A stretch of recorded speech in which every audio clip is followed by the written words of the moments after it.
오늘 본문은 디모데전서 4장 6절에서 16절 말씀입니다. 오늘은 우리 모두 함께 다 같이 봉독하시겠습니다.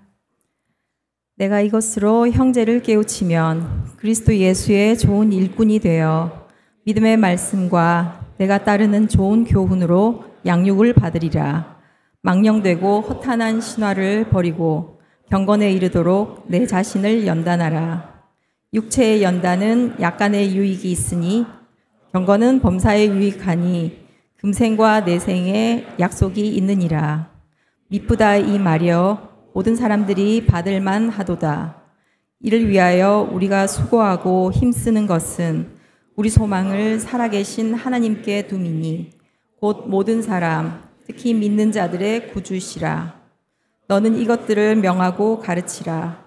누구든지 내 연소함을 업신여기지 못하게 하고 오직 말과 행실과 사랑과 믿음과 정절에 있어서 믿는 자에게 본이 되어 내가 이를 때까지 읽는 것과 권하는 것과 가르치는 것에 전념하라. 내 속에 있는 은사 곧 장로의 회에서 안수 받을 때에 예언을 통하여 받은 것을 가볍게 여기지 말며 이 모든 일에 전심전력하여 너의 성숙함을 모든 사람에게 나타나게 하라. 내가 내 자신과 가르침을 살펴 이 일을 계속하라. 이것을 행함으로 내 자신과 내게 듣는 자를 구원하리라. 아멘.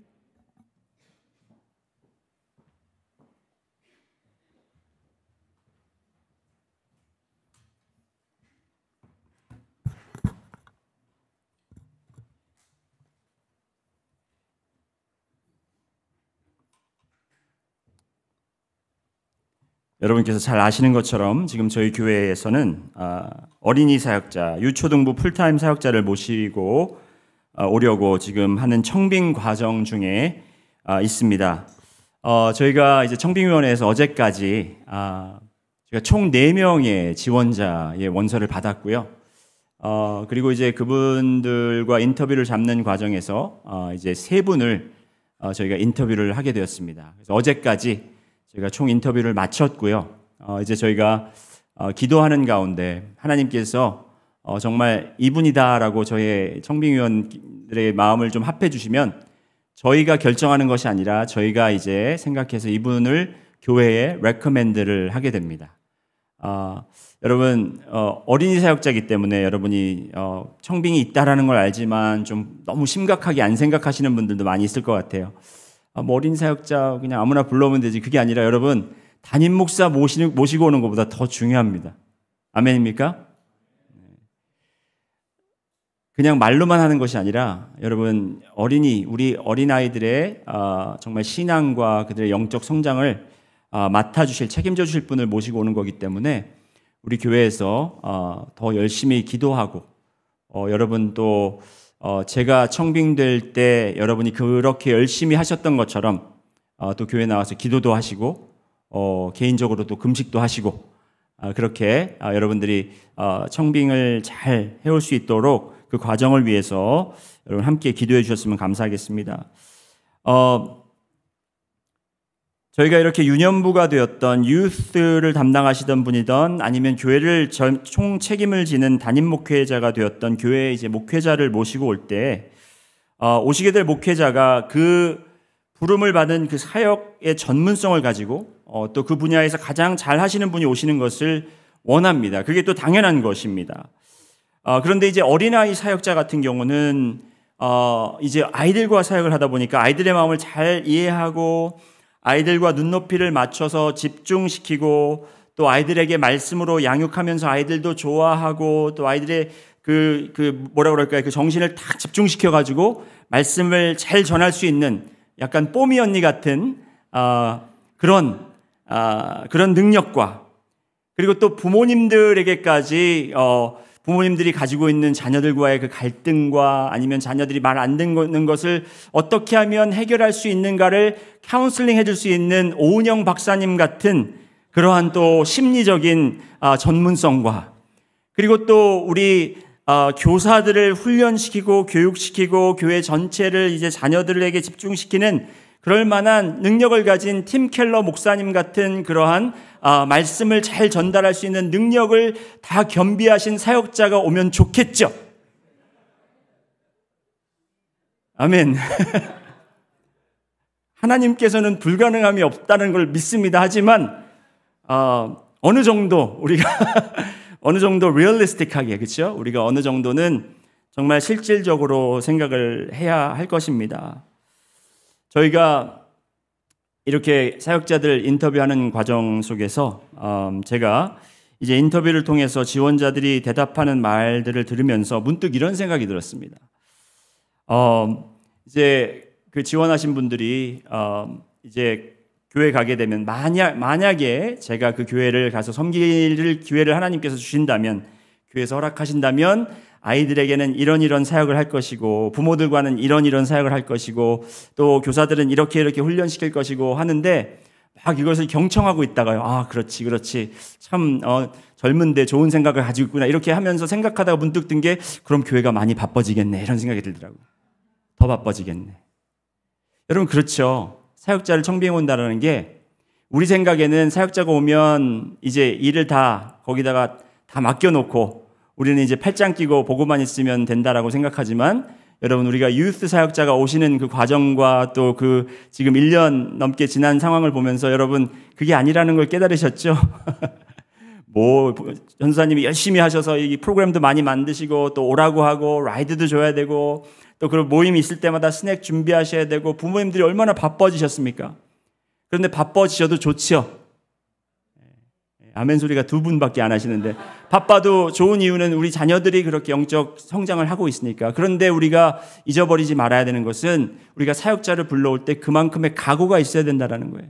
불러놓고 그분한테 다 맡겨놓는 것이 아니라, 떠맡겨놓는 것이 아니라, 그분을 모셨기 때문에 그분이 하자는 대로 우리가 또 후원을 해야 되고, 우리가 같이 가야 되고, 협조를 해야 되고, 또 그분이 일을 만들어서 할 때 우리가 격려해줘야 되고, 참여해야 되고. 더 바빠질 준비 되셨습니까? 네.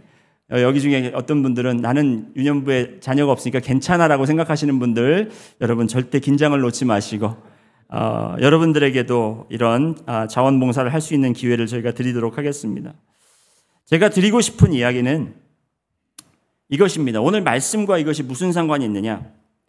한 교회의 목회자가 하는 일이 성도들의 짐을 덜어주는 것이 아니라, 한 목회자가 하는 그 부분에 있어서, 책임지는 그런 부분에 있어서 성도들에게 짐을 더 실어줄 수 있다는 점을 여러분과 말씀을 드리고 싶은 거예요. 그래서 오늘 본문 말씀 디모데전서 4장을 통해서 능력교회 목사인, 담임 목사인 저의 이야기를 좀 하기를 원합니다. 하나님께서 저를 부르셨고, 그리고 또 담임 목사로 세우셨는데, 여러분, 이것은 근데 절대로 저의 얘기만이 아니라, 아까 제가 처음부터 이야기한 것처럼 저를 이곳에 담임 목사로 세우셨기 때문에 제가 성경적으로 말씀대로 그러한 목사의 임무를 제가 수행한다면, 여러분, 이것이 교회에 어떤 영향을 미칠 것이고 여러분에게는 어떠한 영향이 있을지, 제가 하는 것과 여러분이 하는 것이 아무런 상관이 없으면 안 되겠죠. 제가 하는 일과 여러분이 신앙생활 하시는 것에 정말 절대적인 관계성이 이루어지고 있다는 것이, 제가 하는 것, 제가 하는 사명에 있어서 여러분께 큰 영향력이 있다라는 것을 말씀을 드리면서, 오늘 디모데전서 4장을 통해서 이제 하나님께서 저를 부르시고 저의 job description이 어떻게 된지를 여러분에게 말씀을 나누고, 그리고 제가 하는 일이 여러분의 신앙생활에 큰 영향이 있다라는 것을 알려드리기를 원합니다. 바울이 디모데전 후서를 쓴 이유는 디모데에게 선배 목사로서, 그의 영적 선배로서 후배 목회자에게 목사의 책임과 자세를 알려주기 위해서 썼던 목양 편지입니다. 목양 편지라 하면, 그러면 디모데만 혼자 이렇게 프라이빗한 세팅에서 혼자 읽어야 되겠지만, 그런 것이 아니라 디모데 전 후서는 교회에 읽게 하셨어요. 왜 그러셨을까요?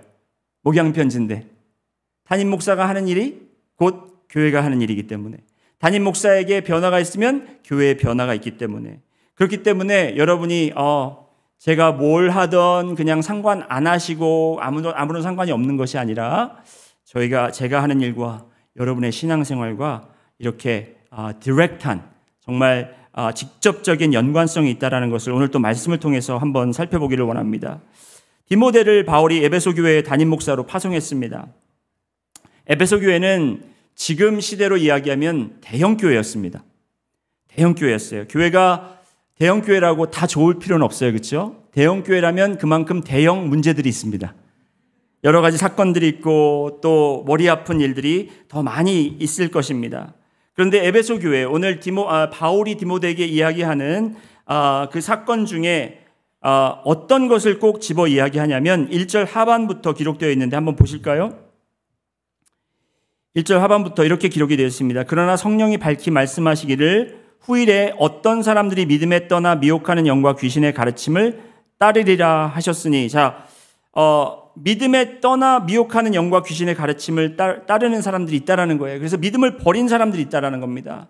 지금 예수님의 제자가 되어서 신앙생활을 잘 하고 있다가 사탄의 유혹함 때문에, 거짓 선지자의 가르침 때문에 지금 신앙을 버리고 교회를 떠난, 주님을 떠난 사람들이 생겼다라는 거예요. 생길 수 있다라는 것을 지금 이야기하고 있다라는 것입니다. 2절 말씀 보면 자기 양심이 화인을 맞아서 오해식함으로 거짓말하는 자들이라. 그들은 양심에 정말 양심이 무뎌져서 자기들이 그렇게 주님이 원하시지 않는 일을 주님이 원하시는 일을 하지 않고 주님이 정말 노여워하시는 일을 하면서도 그들이 아무 찔림이 없는 그런 사람들을 가리키고 있습니다. 어떤 가르침이었냐? 여러분, 이 예수님이 이 땅에 오시기 전부터 그 헬라 문화에 그 영지주의 사상이라는 것이 있었습니다.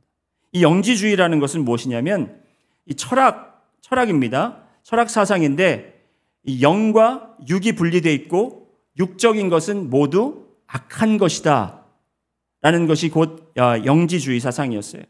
이제 그 사상이, 그 철학이 교회까지 침투해서 이제 교회에서 가르치는 복음과 그것이 이상하게 섞여버려서 영지주의적 신학을 교리를 성도들에게 가르치고 있었다는 것입니다. 그 교리가 어떤 결과를 초월했는지 한번 3절 말씀을 한번 보실까요? 3절 말씀 함께 읽습니다. 시작.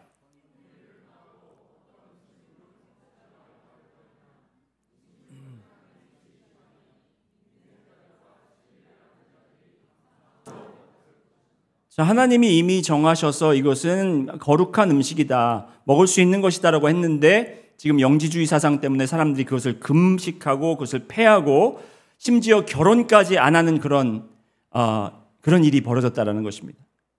자, 여기 보시면 이제 영지주의 사상이기 때문에 육과 그리고 혼은 나눠진 것이고 육에 있는 것은 모두 악한 것이다 해서 두 가지 반응이 나타납니다. 두 가지 반응은 뭐냐면 첫 번째는 육에 있는 것을 내가 어떻게 할 수 없기 때문에, 이것은 이미 더러워진 것이고 그리고 내가 어떻게 이것을 속죄할 수 있는 방법이 없기 때문에 그냥 내버려 두는, 방치해 놓는 그러한 부류의 사람들이 생겼습니다.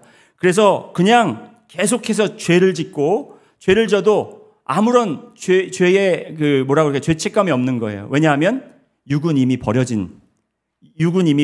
포기해야 되는 상황이기 때문에. 또 반대로 오늘 말씀에 나온 것처럼 어떤 사람들은 육에 있는 건 모두 악한 것이니까 그걸 금하고 그걸 폐하고 우리가 하면 안 되겠다라고 아주 그냥 이렇게 육적인 것을 다 멀리하는 그러한 반응들이 나타났다는 것을 볼 수 있습니다.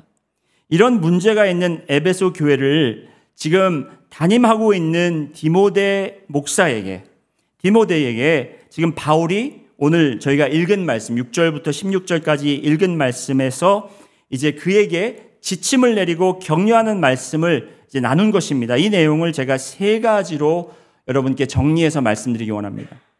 제가 세 가지로 정리하겠는데 이 세 가지 정리한 것을 세 단어로 여러분이 기억하시기 좋게 세 단어, 영어 단어를 세 개를 가르쳐 줄 것인데 이 세 단어가 다 letter D로 시작합니다.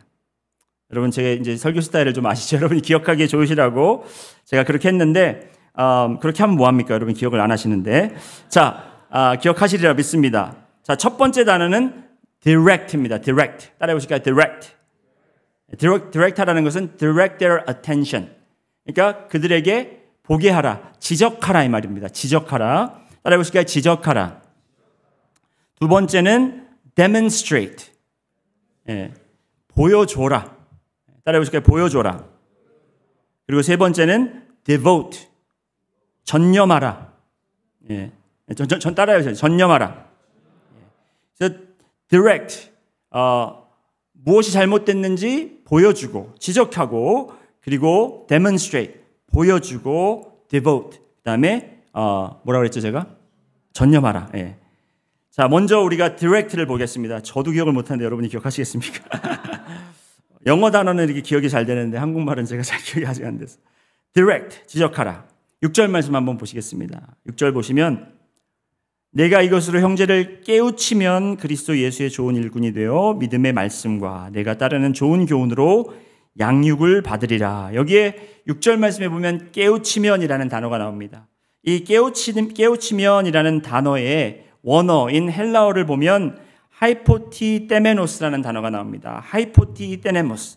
하이포라는 단어는 여러분 언더라는 뜻이죠. 하이퍼는 위고 하이포는 밑입니다. 그렇죠?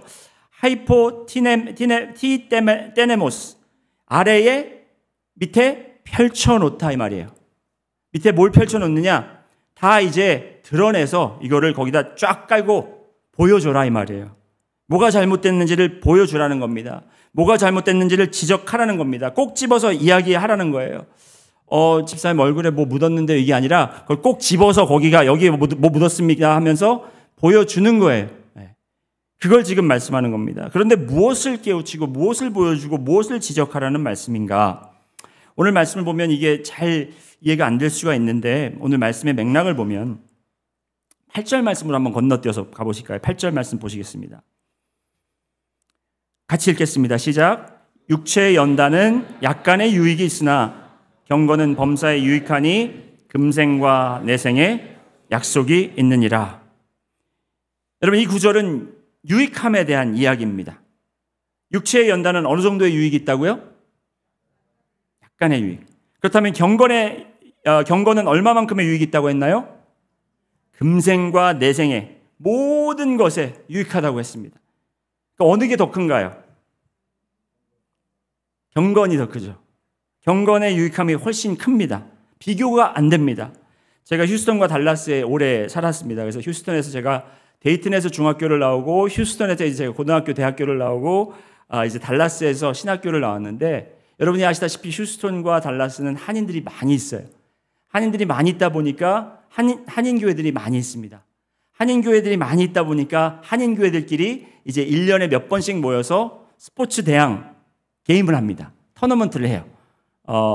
그 배구 대회를 하고, 교회 대항 배구 대회, 교회 대항 소프트볼 대회, 교회 대항 농구 대회, 뭐 이런 게 많이 있습니다. 저는 어려서부터 교회 대항 뭐 스포츠는 다 나가서 제가 참석하고 그렇게 운동을 했었는데, 교회 대표로도 나가고 또 달라스 대표로도 또 뽑혀서 나가고 뭐 이런 식으로 제가 했는데, 여러분, 이 교회 대항 운동 경기가 있으면 이게 교회 대항이기 때문에 항상 모여서 게임을 시작하기 전에 예배를 드립니다. 짧게 예배를 드릴 때 지역교회 목사님을 초대해서 말씀을 듣는데,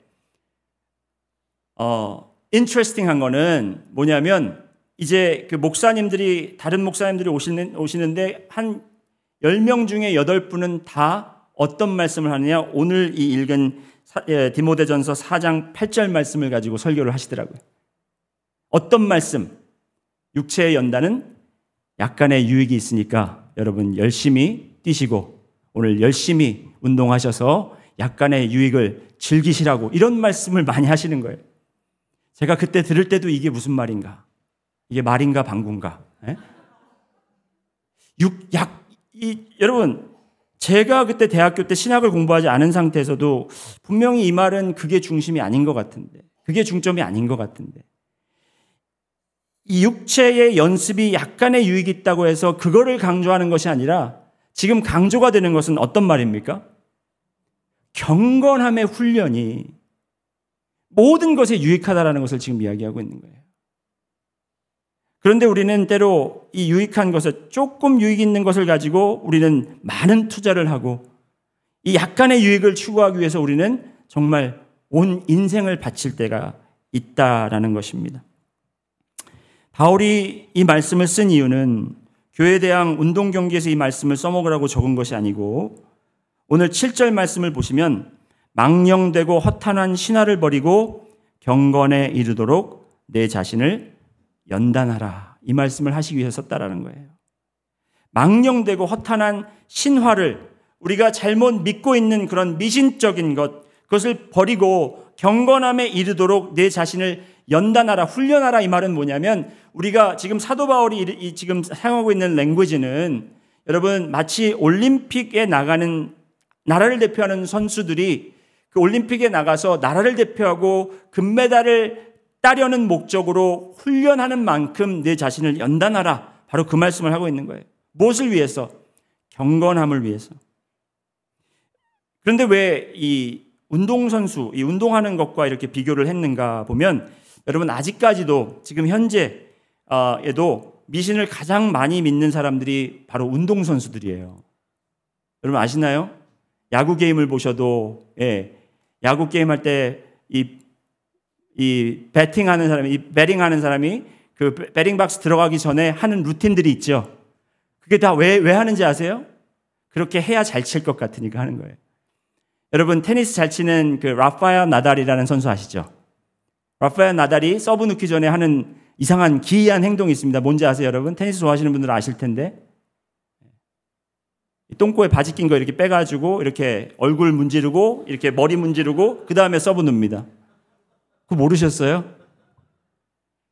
여기 바지 이렇게 항상 이렇게 뒤에다 해가지고 이렇게 만지고 이거 하는 거 서브 넣을 때 항상 이렇게 해요. 그래서 어떤 기자가 용감한 기자가 그걸 물어봤어요. 도대체 왜 그런 행동을 하느냐? 그랬더니 나달이 어떻게 대답했는지 아십니까, 여러분? I can't help it. 왜 이게 멈춰지지가 않느냐? 왜냐하면 그거를 해야만 뭔가 만족감 있고 그거를 해야만 서브가 잘 들어가 있고 갈 수 있다는 그런 마음 때문에, 그런 미신적인 마음 때문에 그런 거예요. 그리고 여러분 유명한 마이클 조던, 농구선수가 시카고 불스에서 게임을 할 때, 경기를 할 때 시카고 불스 저지를 그 유니폼을 입으면서 그 안에 항상 본인이 대학교 때 뛰었던 University of North Carolina practice jersey를 그 안에 꼭 입는다고 합니다. 그것이 그의 미신이고 그의 루틴이에요. 그의 의식이에요. 저도 운동을 많이 했기 때문에 이제 운동할 때 항상 저도 나는 어떤 좀 멋있는 이런 루틴을, 리추얼을 할까? 그런 생각을 하고 있을 때 코치가 눈치를 채고 와서 너 연습이나 열심히 해. 이렇게 얘기해요. 게임에나 집중해. 지금 바울이 디모데에게 하는 말이 바로 그거 아니겠습니까? 경건을 위해서 경건함에 집중해라. 다른 미신, 다른 것에 마음을 빼앗기지 말고 그것에 집중하라는 것입니다. 그런데 여러분 경건을 훈련하는 것이 어떤 모습인지 제가 설명드리겠습니다. 왜냐하면 제가 그냥 경건을 훈련해서 이렇게 하면 여러분 네 아멘 하고 좋은 말씀이네 하고 돌아가시면 근데 경건을 어떻게 훈련하지? 어디서부터 어떻게 훈련하지? 하고 생각하실 거예요. 그런데 그렇게 생각하시는 분들도 이제 저희들보다 조금 한 발 앞서가신 분들은 그래 분명히 목사님 이렇게 얘기하실 거야. 말씀에 집중하고 기도에 집중하고 예배에 집중하고 맞습니다. 그렇게 얘기할 줄 알면서 왜 안 하세요? 저는 그렇게 생각하는 분보다 또 한 발짝 앞서서서 그렇게 안 되는 이유를 오늘 설명을 해드리겠어요. 내가 분명히 기도를 더 해야 되는 거 아는데, 내가 분명히 말씀을 더 봐야 되는 거 아는데, 내가 또 예수님께 집중해야 되는 건 아는데, 예배 생활에 내가 충실해야 되는 건 아는데 왜 안 될까? 이것이 나의 경건의 훈련이고 경건의 훈련이 유익한 것을 아는데도 안 되는 이유가 무엇인가? 제가 설명을 드리기 위해서 오늘 약간의 준비물을 가지고 왔습니다. 오늘 준비를 많이 했죠?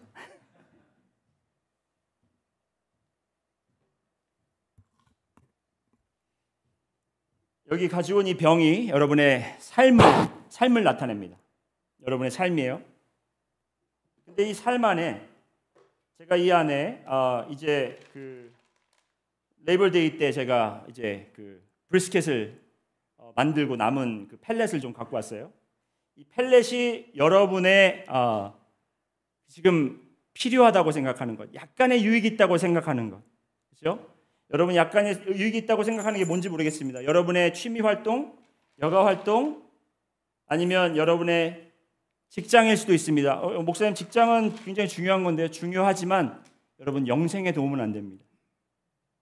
그리고 여러분의 관계, 친구와 시간 보내야 되는 것, 그리고 여러분의 여가 활동, 이러한 우리가 생각할 때 여러 가지 우리가 생각하는 약간의 유익이 있다고 해서 우리가 운동하는 것, 그리고 우리가 또 가족과 베케이션 가는 것, 이런 것들 불필요하다라는 게 아니에요, 여러분. 이런 것들로 우리가 채워집니다.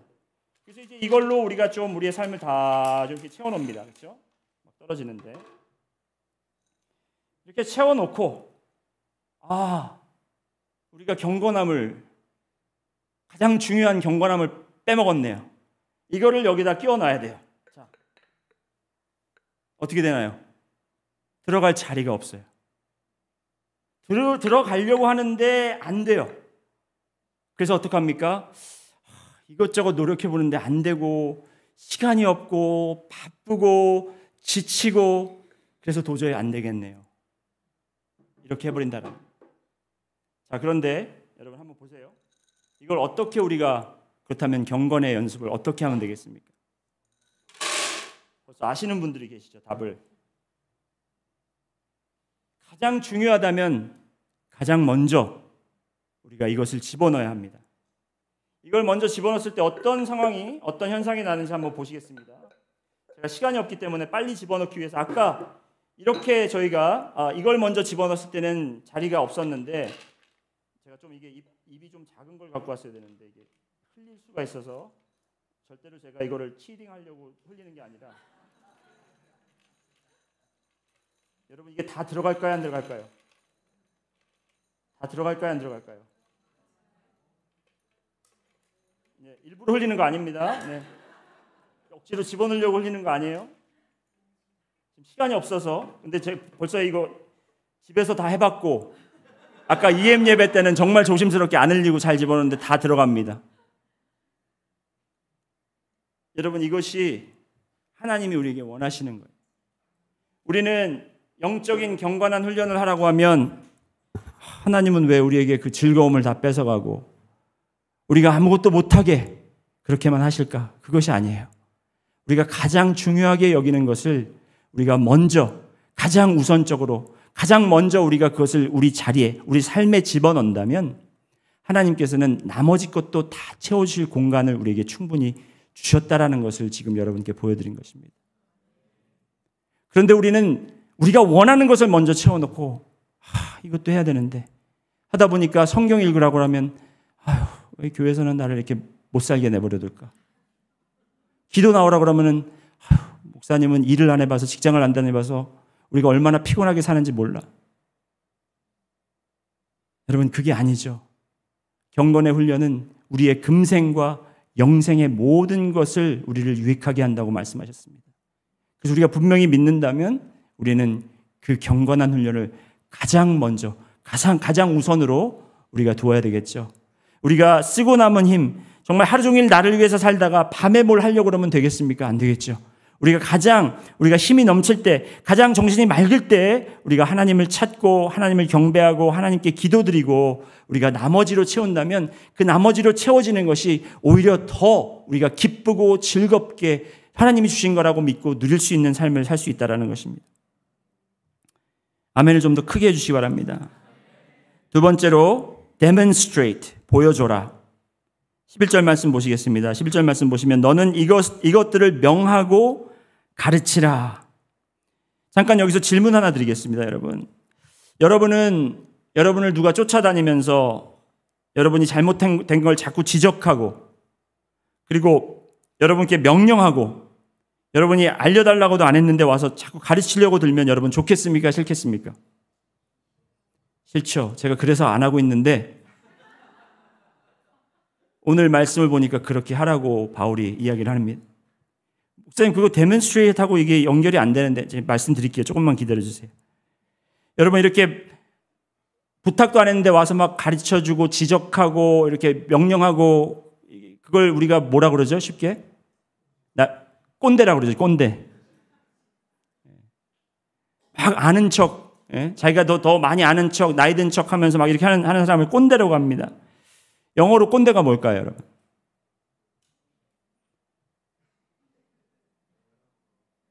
영어로 사실 이게 확 이렇게 그 꼰대라는 단어를 직역할 수 있는 단어는 없는 것 같고, 제가 생각할 때 그 old fart라는 말이 있어요. old fart. 그러니까 이제 나이 들어가지고 이제 참 옛날 거 생각하고 좀 이런 사람을 이제 old fart라고 그러는데 꼰대랑 좀 비슷한, 아니면 그냥 슬랭으로 부모라고 얘기해. 부모. 예. 베이비 부머 제너레이션 아시죠?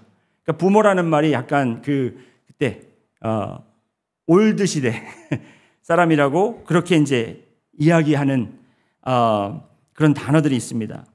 근데 저는 여러분에게 꼰대가 되기를 원하지도 않고 old fart가 되기를 원하지도 않고, 저는 부모도 아닙니다. 저는 X 제너레이션입니다.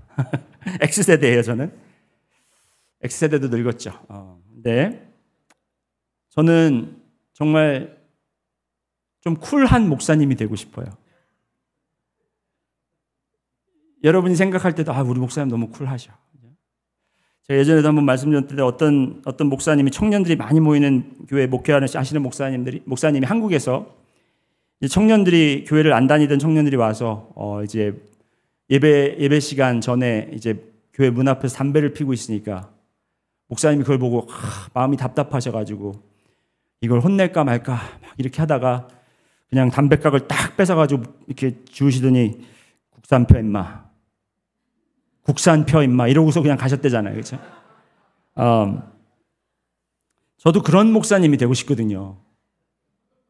잔소리하는 게 아니라 그냥 쿨한 목사님. 그런데 오늘 말씀을 보면 명하고 가르치라고 나옵니다.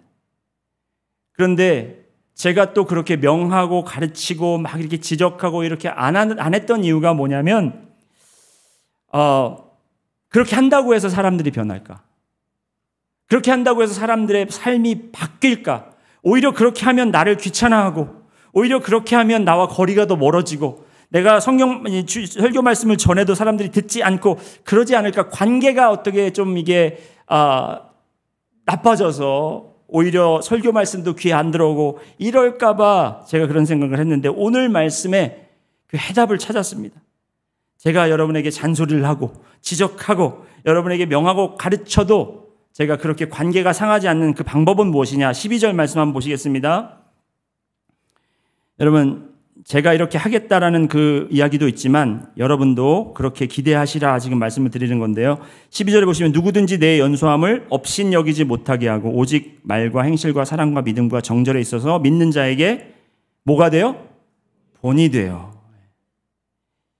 여러분, 많은 성경학자들이 디모데의 성격을 소심하고 부끄러움을 많이 타는 사람으로 그렇게 봅니다. 왜냐하면은 디모데가 막 이렇게 어디 가서 말을 크게 하거나 이제 아니면 누구에게 이렇게 심한 그렇게 지적을 하는 그런 장면이 없기 때문에 그런 성격이 어땠는지는 모르겠지만, 에베소 교회를 맡았던 이 디모데 목사, 이 젊은 목사는 정말 젊었던 게 사실이었습니다. 젊었다고 하기에도 너무 좀 젊게 어렸습니다.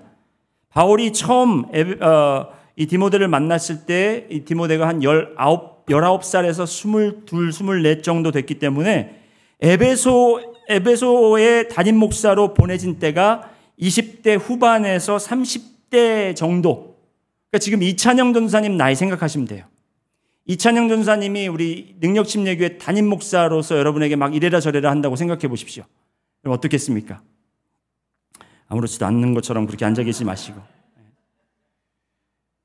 젊죠. 그런데 오늘 바울은 그 젊은 목사, 그 젊은 나이에 이 대형교회, 대형 문제를 지금 다루고 있는 이 목사에게 어떻게 이야기하냐면, 네가 가르치고 그리고 네가 지적하고 네가 명령을 하되 그것을 말로만 하는 것이 아니라 너의 삶으로 본이 되어라 라고 지금 말씀하는 거예요. 바울이 디모데에게 나이 들어 보이게 행동해라 라고 이렇게 권면하는 것이 아닙니다. 젊다고 남들이 업신여기게 하지 말아라. 그렇게 할 수 있는 것은 너의 삶이 네가 전달하는 말씀, 선포하는 말씀을 백업해야 된다라는 바로 그럼 그 말을 하는 거예요. 여러분, 그게 마음대로 안 되겠죠. 다른 사람의 마음과 행동을 바꾸는 건 쉽지 않습니다. 그래서 바울이 디모데에게 하는 말은 네가 스스로 너의 행동을 바꿔라. 누구든지 내 연소함을 업신여기지 못하게 하고 오직 말과 행실과 사랑과 믿음과 정절에 있어서 믿는 자에게 본이 되어, 자, 이 본이 된다라는 것, 데몬스트레이트 하라는 것, 그들에게 나를 업신여기지 말라라고 가르치거나 항의하는 것이 아니라 말과 행실에서 본을 보여야 된다라는 것인데요. 이 본을 보이라는 것은 바울도 디모데에게 본을 보였고 바울도 목사로서 성도들에게 본이 되는 사람이었어요. 여러분 고린도전서 11장 1절 말씀 한번 보실까요? 여러분 잘 아는 말씀인데 함께 읽겠습니다. 고린도전서 11장 1절 시작.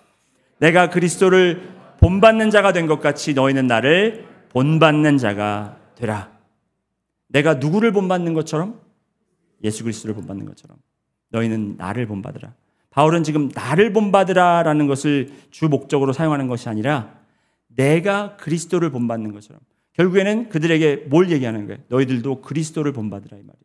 여러분 우리 교회에 행사가 있을 때 이 의자들을 좀 치우고 저희가 행사를 진행합니다.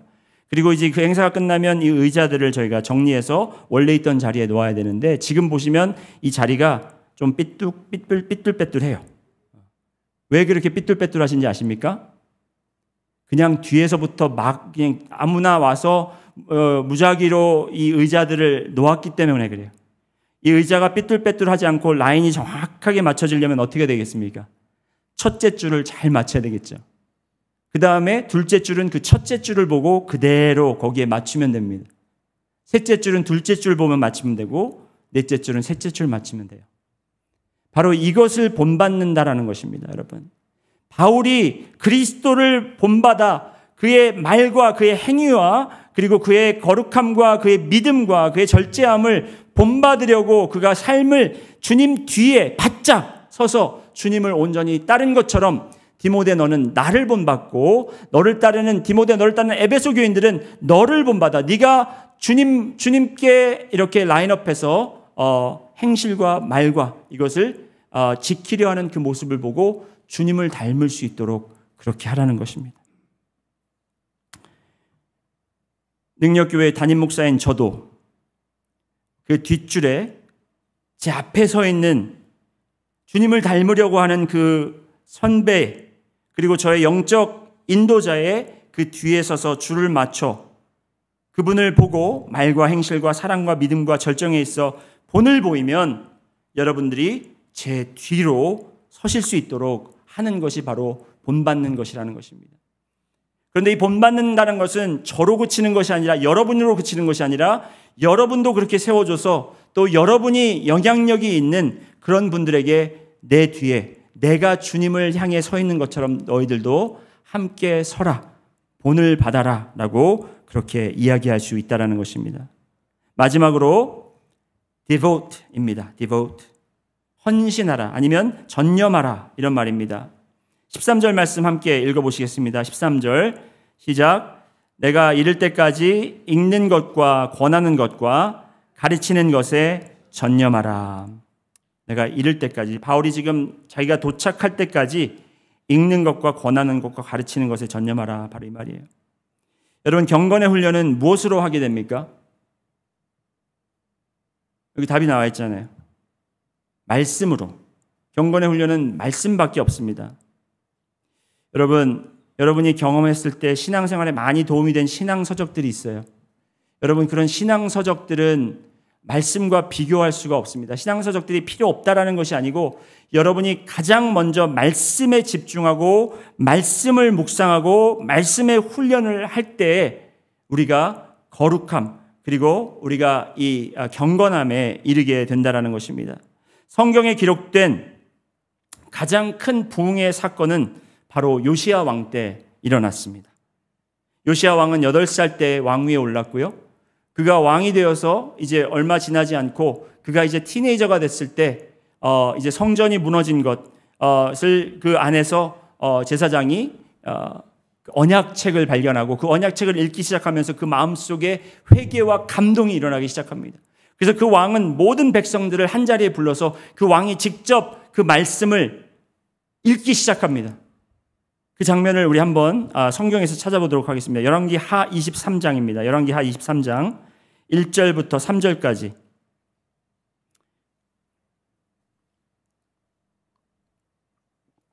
열왕기하 23장 1절부터 3절까지 같이 한번 읽어보시겠습니다. 시작. 왕이 보내 유다와 예루살렘의 모든 장로를 자기에게로 모으고 이에 왕이 여호와의 성전에 올라가매 유다 모든 사람과 예루살렘 주민과 제사장들과 선지자들과 모든 백성이 노소를 막론하고 다 왕과 함께 한지라. 왕이 여호와의 성전 안에서 발견한 언약책의 모든 말씀을 읽어 무리의 귀에 들리고 왕이 단 위에 서서 여호와 앞에서 언약을 세우되 마음을 다하고 뜻을 다하여 여호와께 순종하고 그의 계명과 법도와 율례를 지켜 이 책에 기록된 이 언약의 말씀을 이루게 하리라 하매 백성이 다 그 언약을 따르기로 하니라. 여러분, 요시야 왕이 유명한 부흥 강사를 초대해서 말씀 집회를 했습니까? 아닙니다. 요시야 왕이 그 당시에 가장 유명한 베스트셀러 신앙서적을 가져다가 사람들에게 읽히게 했습니까? 아닙니다. 하나님의 말씀, 그것도 언약서, 모세오경을 읽었습니다. 여러분, 모세오경 읽어보셨죠? 안 읽어보셨나요? 모세오경만큼 잠이 잘 오는 그런 약도 없습니다. 구약, 신약, 수면제, 그죠? 왜 그렇게 잠이 오는가? 왜냐하면 우리가 이해하지 못하니까. 그런데 그 말씀을 읽고 이 나라에 회개운동이 시작됐고 이 나라의 우상들이 깨지고 부서지고 무너뜨려 내리고 성전이 세워지는 그러한 예배가 회복되는 그러한 놀라운 부흥의 역사가 일어났다는 것입니다. 말씀을 가지고. 여러분, 우리가 주님의 말씀을 정말 우리가 헌신해서 그 말씀에 전념을 다해서 우리가 말씀을 읽고 묵상하고 말씀에 사로잡혀 산다면 우리 교회는 부흥할 수밖에 없습니다. 여러분의 삶은 부흥할 수밖에 없습니다. 아까 말씀한 것처럼 다른 것 다 하고 말씀을 집어넣으려고 하면 여러분 말씀도 들어오지도 않고 말씀이 읽혀지도 않고 기억되지도 않지만 여러분이 그 말씀 보는 것, 정말 그 말씀을 배우는 것에 집중해서 그것을 가장 먼저 하시고 나머지를 하신다면 여러분은 분명히 그 말씀으로 회복되실 것을 믿습니다. 제가 IM 설교 시리즈 마지막 설교로 나는 포도나무다라는 설교를 하면서 여러분에게 창세기 1장 암송하라는 도전을 드리고 제가 그 즉시 집에 돌아가서 약간의 후회 비슷한 것 했습니다. 내가 너무 했나? 성도님들이 이 박래희 목사가 그냥 우리를 별의별 걸 다 시키네. 처음에 올 때는 뭐 다니엘 금식해라 해가지고 막 하더니 지금 뭐 성경 외워라. 내가 좀 선을 넘었나 이런 생각까지 좀 들었는데 그런데 그 후회가 찾아오려고 하는 마음이 금방 이제 사라지는 그 사건이 있었는데 그 사건이 뭐냐면 그 도전을 받아들이시고 열심히 외워서 저에게 그 외운 것을 동영상으로 찍어서 보내주신 분들이 계셔서 그 동영상을 보면서 제가 울면서 정말 하나님께 영광을 돌렸습니다. 그분들이 제 말을 잘 들어서 제가 감동했을까요? 절대로 아닙니다. 그분들이 외우시는데 하나님의 말씀을 사모하는 그 모습이 보였어요. 왜냐하면 그분들이 외우시기 전과 후에 이야기를 제가 들었기 때문에 그 외우신 것 자체보다도 그 전에 목사님 저 진짜 못하겠어요. 안 될 것 같아요. 이러시던 분이 외우셔서 하시고 나서 안 될 줄 알았는데 하니까 되더라고요. 여러분, 말씀을 외우는 것 그 자체가 우리의 최종 목적이 아닙니다. 우리가 말씀을 가장 우선적으로 생각하고 우리가 말씀에 전심을 다해서 그 말씀에 헌신되는 그런 모습을 우리가 주님 앞에 드릴 수 있다면 여러분, 사탄은 우리 마음속에 의심을 줍니다.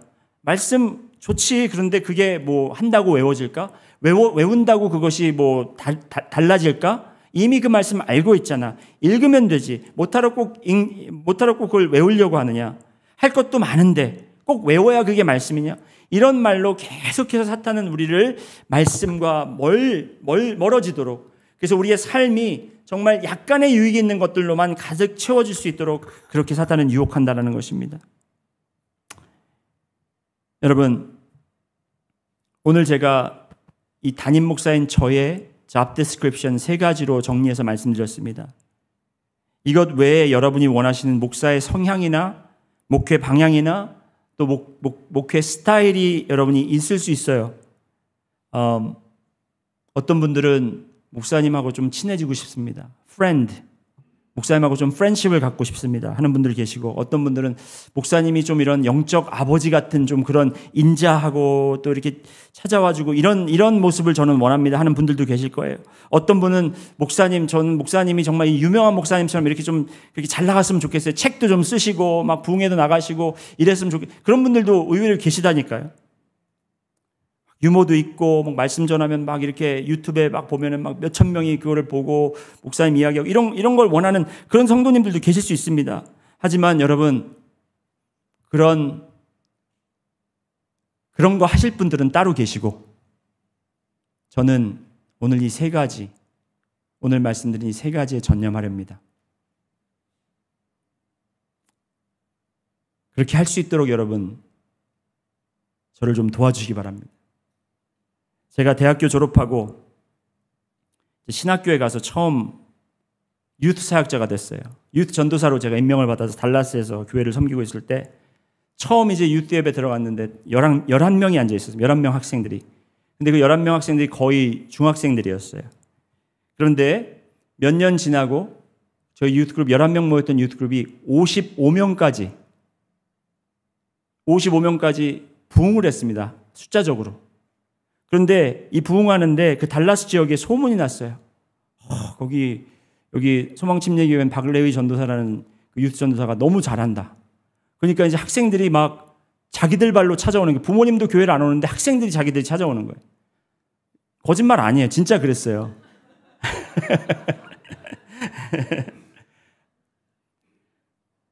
제가 그때 21살이었거든요. 21살 때 제가 유th 전도사를 했는데 고등학생 중에 18살, 19살짜리가 있었단 말이에요. 그러니까 이제 뭐 나이가 2살, 3살밖에 차이 안 나고, 이건 전도사님이라고 하기보다는 형, 오빠 같은 존재였죠. 그래서 매일 아이들과 같이 놀고, 또 제가 신학교 다니고 있을 때 저희 기숙사 아파트까지 아이들이 맨날 찾아와가지고 전도사님 라면 끓여주세요 하면 라면 끓여 먹이고, 전사님 저희 놀고 싶어요 그러면 이제 신학교 체육관 가서 거기서 몇 시간씩 아이들이랑 농구하면서 같이 놀아주고, 사실 아이들이 저랑 놀아준 거기도 하지만 이렇게 같이 놀면서 정말 이 두터운 이 우정을 쌓았죠. 전도사와 이 학생의 그런 관계라기보다는 너무나도 친한, 얼마나 친했냐면 제가 이제 그 신학교 다니면서 제 아내와 교제를 했는데 제 아내를 이제 교회로 데려가기 시작했습니다. 저희가 사귀는 거 속인 게 아니고 감추고 같이 갔는데 아이들은 눈치가 얼마나 빠른지 아이들이 안 거예요. 심상치 않거든요, 둘이. 그러면서 아이들이 제 아내를 막 미워하기 시작하는 거예요. 우리 전도사님 시간 뺏어간다고. 우리 전도사님이 지금 하나 언니를 데리고 오고 나서부터는 우리랑 안 놀아준다고. 그렇게 저하고 친했고 정말 저를 잘 따랐던 그 유스 학생들이 지금 어떻게 됐을까요, 여러분? 신앙생활 잘하고 있을까요?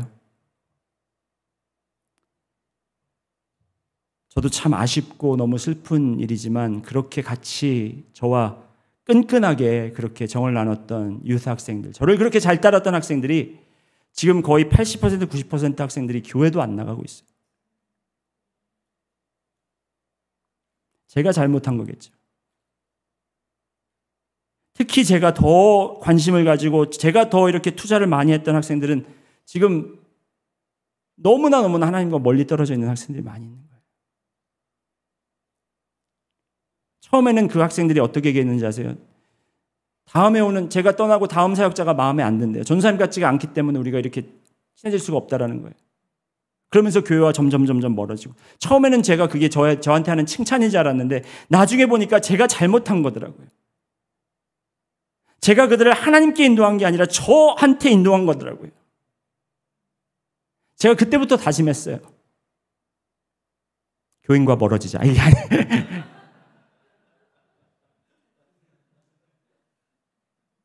목사로 부르심을 받았으면 목사가 해야 될 일을, 분명히 성경적인 일들을 하자.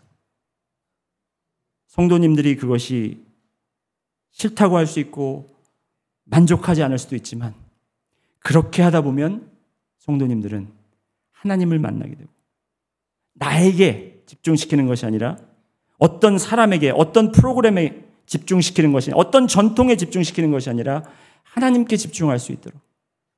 그래서 잘못된 것을 지적할 때 여러분 제가 지적 안 한 게 어떤 이유에서라고 그랬죠? 제가 그렇게 보이기 싫어요. 제가 그렇게 하면 여러분이 저 싫어할까 봐, 저 미워할까 봐 그렇게 참고 있었던 거예요. 근데 앞으로 그렇게 할 거예요. 여러분 기대하셔도 됩니다. 그렇게 할 때 여러분 제가 여러분께 부탁드리는 것은 그 잔소리로 듣지 마시고 여러분이 경건의 훈련을 할 수 있도록 우리 목사님이 나에게 채찍질을 하시는구나. 그렇게 생각하시고 여러분 열심히 여러분이 이제 디렉션을 세상의 것을 보시지 마시고 가장 경건한 훈련을 할 때 도움이 되는 것을 바라보시고 그리고 여러분이 앞에 있는 그 여러분의 영적 지도자들의 본을 받아 그 앞에 있는 예수님을 바라보시고 여러분도 예수님을 따르는 그래서 여러분을 바라보고 오는 여러분의 자녀들 그리고 여러분 주위에 있는 목장 식구들 그리고 다른 교우들이 여러분의 본을 보고 따라갈 수 있도록 여러분이 그런 책임이 있다는 것을 깨달으시고 여러분도 본이 되셔서 그렇게 데몬스트레이트 하시고 그리고 마지막으로 여러분이 정말 디보트 하셔서 여러분이 전념하셔서 말씀에 전념하셔서 그 말씀으로 회복되고 말씀으로만 여러분이 성령 충만한 말씀 충만한 여러분들이 되시기를 주님의 이름으로 소원합니다. 제가 이 말씀만 하고 오늘 말씀을 마칠 텐데요. 제리 맥과이어라는 유명한 영화가 있었습니다. 여러분 혹시 보셨는지 모르겠는데 그 영화에 아주 주옥 같은 대사들이 있습니다. 아주 유명해진 대사들이 있어요. 그 중에 하나가 Show me the money. 그 말은 아시죠? Show me the money. 예. 그게 그 제리 맥과이어에서 나온 거예요. 그리고 또 그 이야기 있잖아요. 그 여자들이 좋아하는 말 You complete me. 당신이 나를 완전하게 한다. 또 하나 유명한 말, 탐 크루즈가 주연해서 나온 영화인데요. 이 탐 크루즈가 어떤 풋볼 선수를 이제 돕는 에이전 역할을 하면서 이제 그 풋볼 선수랑 사랑한 게 아니라 어느 여인과 사랑하는 그런 내용을 담은 영화인데 그 풋볼 선수에게 당신이 원하는 계약을 내가 하게 돕기 위해서 나를 도와줘라 하면서 그 라커룸에서 하는 유명한 대사가 있습니다. Help me. Help you. Help me. Help you. 나는 내 일을 할 테니까 당신은 당신 일을 해서 우리가 서로 돕자 이거예요. 여러분, 저는 이 능력 침략의 담임 목사로 있는 이유가 바로 I'm here to help you. Help me. Help you.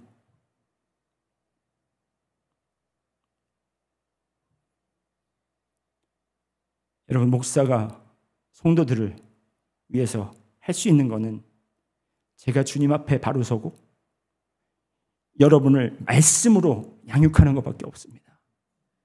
그렇게 하기 위해서 여러분이 저를 위해서 기도해 주시고 또 그렇게 말씀으로 양육할 때 여러분이 잔소리라고 아니면 목사님 왜 저러시나 그런 생각까지 마시고 여러분 정말 하나님이 혹시 우리에게 목사님을 통해서 이렇게 말씀하시는가 하고 여러분도 그 말씀을 순종하면서 저의 말씀을 순종하라는 것이 아니라 하나님의 말씀에 집중하고 저는 하나님을 대언해서 여러분에게 이것이 계시다 말하는 것이 아니에요. 제가 여러분들께 들을 수 있는 말씀은 여러분 지금 덜 유익한 것에 지금 집중하고 있습니다. 가장 유익한 경건함에 집중하세요. 이 말씀을 계속 할 거예요.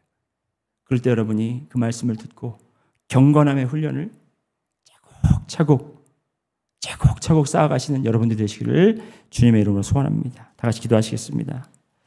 하나님 감사합니다. 오늘 우리가 이렇게 주님 앞에 나와 예배드리고 또 주님의 말씀을 들었습니다. 주님 우리 능력침례교회 사랑하시는 것 압니다. 우리 성도님들 한 분 한 분 주께서 너무나 사랑하시고 그들의 마음과 또 그들의 마음의 흔들림과 그들의 마음의 주저함에 주님께서 다 아시는 것 믿습니다. 주님 사람을 바라볼 때 그리고 한 교회나 이 공동체나 사람이 맞는 것을 바라볼 때 우리는 흔들릴 수밖에 없지만 주님, 우리가 온전히 주님 바라보게 하시고, 아버지, 세상의 말이나 아니면 우리가 또 사람들이 쓴 그러한 말들을 저희가 의지하는 것이 아니라 주님께서 저에게 남겨주신 이 거룩한 성경 말씀을 붙잡고, 하나님의 말씀을 붙잡고 살아갈 수 있는 저희들 될 수 있도록 주여 인도하여 주옵소서. 감사드리며 예수 그리스도 이름으로 기도드렸습니다.